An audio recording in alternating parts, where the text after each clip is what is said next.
I'm Janet Brown, and one of my favorite cakes to do is the military flag cake. That's a fondant flag that flows down off of 2 tiers, and it just makes the most wonderful display.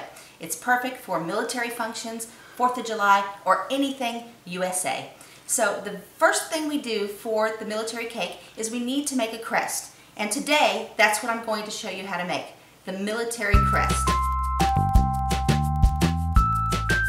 I'm going to have a lot of steps. You can skip some of them, but I like mine to look very, very precise. We use gum paste, and we roll it out really thin.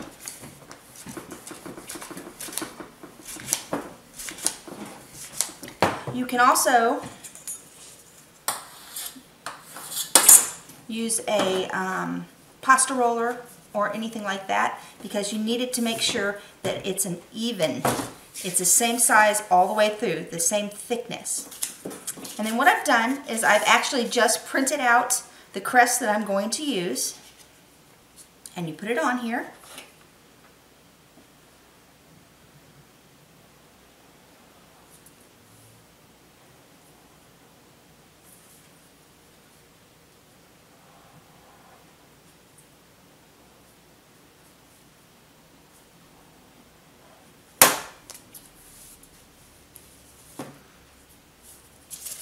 And there you have it. Now, if you have some edges like this that stick out, you can cut them off.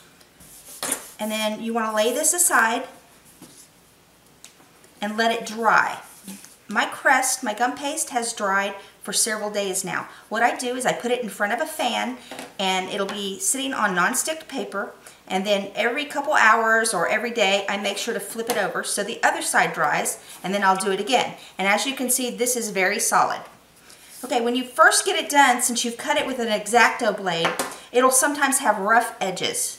And what I do is I have a Dremel tool that I use only for cakes. This is not the one that you use in the garage or to make stuff with wood. This is only for cakes, but this is a real Dremel tool that you would use to, say, work on wood or anything like that. I've just never used it for anything else.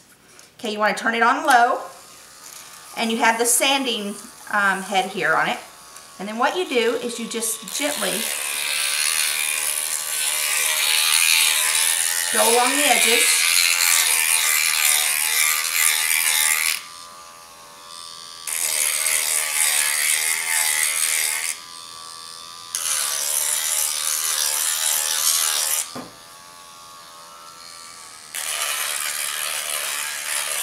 And you make them smooth.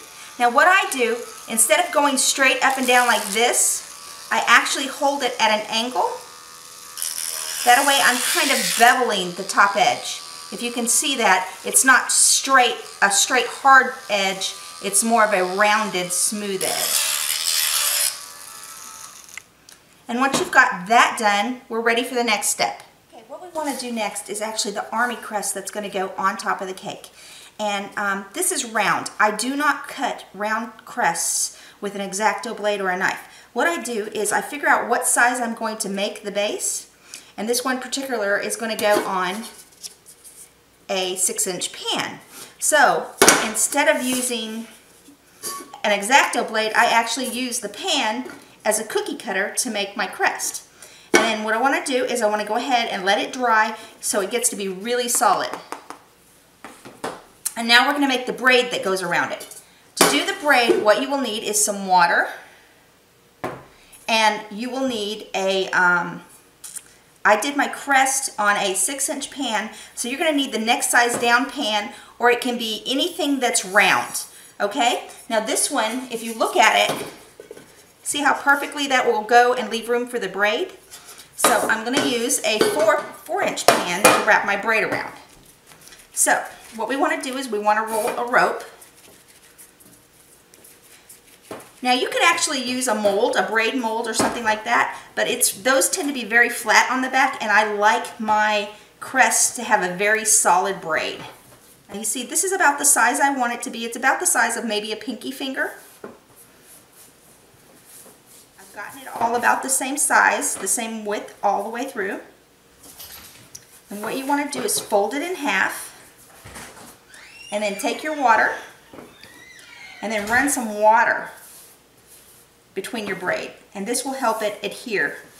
And then start with the end and just smoothly start twisting it. Then we're going to take our 4-inch pan. Now if you notice, the bottom of a pan has this lip, and that will make it too big, so we're going to turn it like this. We're going to wrap the braid around it like this, and then using a blade right here, what I do is I take the blade and I cut it diagonally, and this will help hide our seam, and if you look, it will match up perfectly. And then we'll have a really perfect braid to go around our crest. Okay, we have the round of the crest dried, and we have the braid dried, and I'm actually going to airbrush it a little bit at the beginning, because once you get all the edible print on it, then it's really hard to get these edges. So I'm going to go ahead and airbrush it a little bit at first. And what we'll do is we'll put them on paper towel. And that will keep them from moving around, and it'll also keep the airbrush color from splashing back up at us. Now, for the airbrush color, I'm actually using an antique gold. It's a really shiny gold. And what I'm going to do is I'm going to dump it in this. And then I have Everclear here. And what I do is, you can do it with vodka, and you can do it with lemon extract. But I prefer Everclear because it runs through my airbrush much better.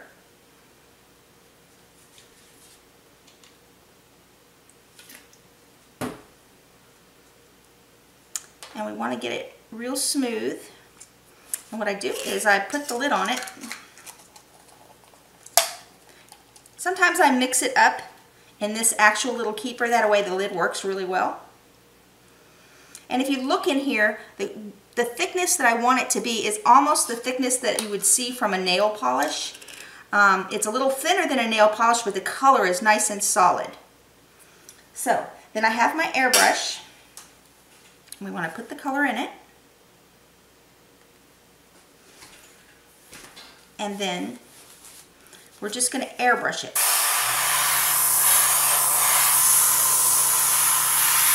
Definitely around the edges. Now this is going to have an edible image on the center, so I don't need to airbrush the whole thing solid. I just want to get the edges.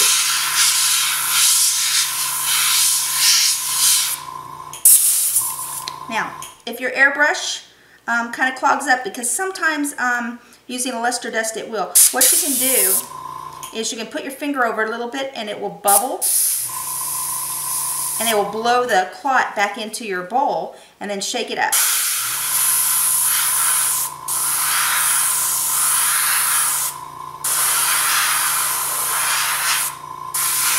Now I have this pretty thick, so it's doing it again. The other thing I can do is I can actually pull it off and back my needle up just a hair so that it'll blow more color.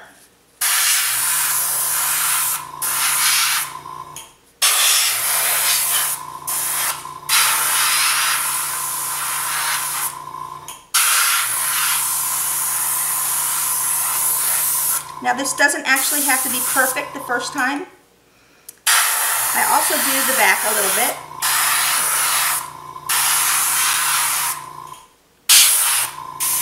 But what I want to make sure is that I've got these edges done.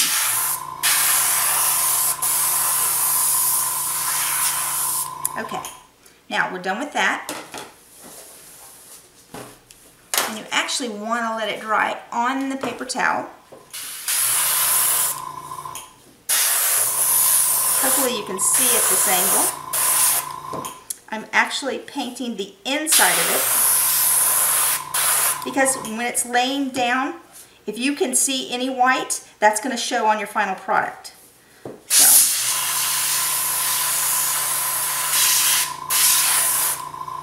And you see we have a nice solid gold here. We're going to attach the edible print.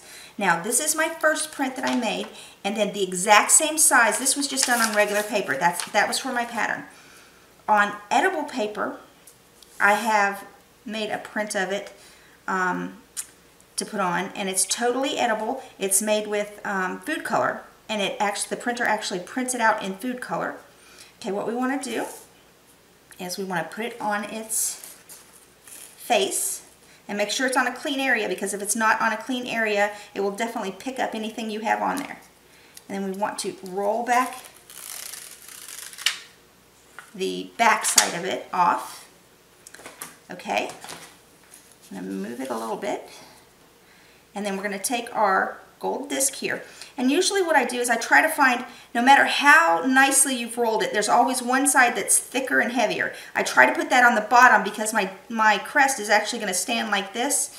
And if you put the heavier part on the bottom, it will definitely hold itself up better. I'm going to take the edible print, and I'm going to use royal frosting on this. You could use piping gel or something like that, but I use royal because I'm actually going to use royal to make the details on it too.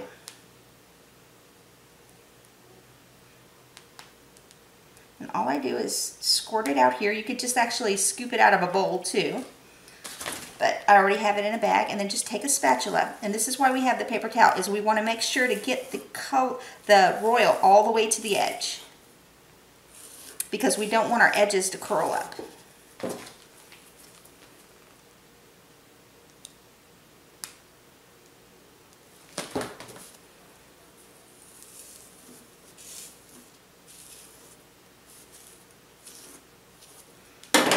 Okay, then we're going to take our print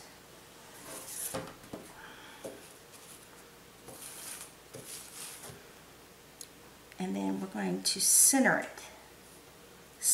it right there the best we can. Now, I guess you could mark it if you wanted, but I'm not one to measure and mark. I just kind of do things by sight. Okay, and then I take another paper towel and I rub over it. So that way I've pressed it all the way down. You could do this with your hands, but I always have some color on my hand, even if I've just washed it, no matter what. So I try to use a paper towel, and that way it'll be smoother. Now, I did get a little bit of royal over here. Once it dries, I can pretty much scrape that off. But you have to be careful, because right now, while the royal is wet, this edible image will rip. Okay, when I do crests, what I try to do is I try to highlight some of the details. And what I'm going to do is I'm going to highlight the white with royal frosting. Now on this I have a #1 tip. I'd really prefer to use a double aught, but what I have here is a 1, so that's what we're going to use. Okay, so all you do is very carefully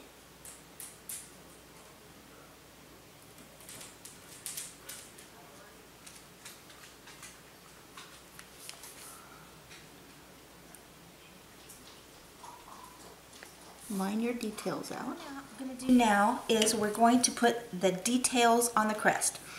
And as you can see, I've taken royal icing and I've highlighted all the details that I want to kind of pop. And what we have to do next is we're going to paint them. And what we're going to paint them with is a luster dust mixed with Everclear. I like it because it sparkles, it gives it an extra dimension. And so I'm going to do the whites first. And I'm just going to go along everything that's supposed to be white and just lightly highlight it.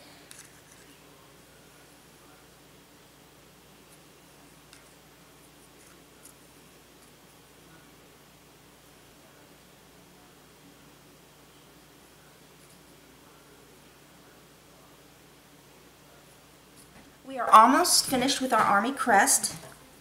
And if you look close, what you can see is I've used royal to kind of make some of the details pop, and then we painted the royal with a mixture of luster dust and either luster dust and Everclear or luster dust and another color, just to make the colors brighter and pop. So what we want to do next is we want to glue on the braid. Now I use royal. You could very well use melted chocolate, especially if you were in a hurry, you could use melted chocolate. But just be aware, if it's going to be hot wherever you're at, that chocolate can get warm again and your braid might fall off. So all I do is take royal,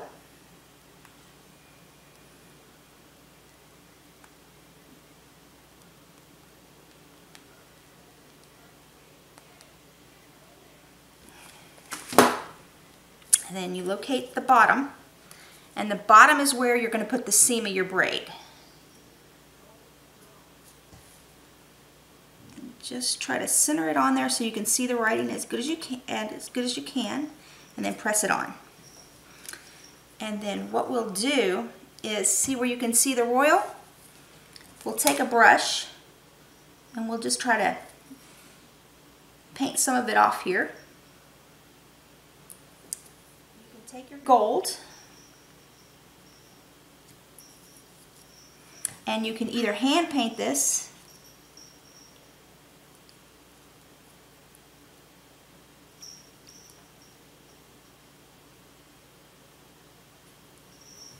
I should have let that dry a little bit more. But can you see where it shows up white? You can hand paint this in here.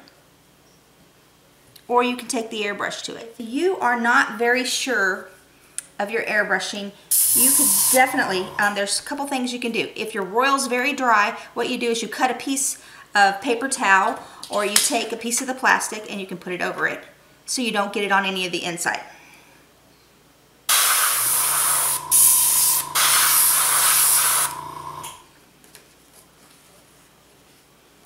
Now, I'm pretty sure of how well I airbrush, so what I'm going to do is I'm not going to have the cover on it.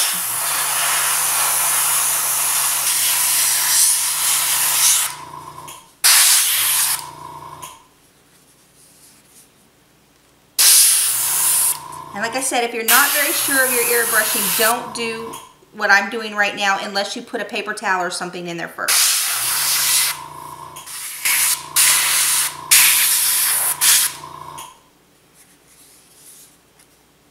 And there we have it, an army crest.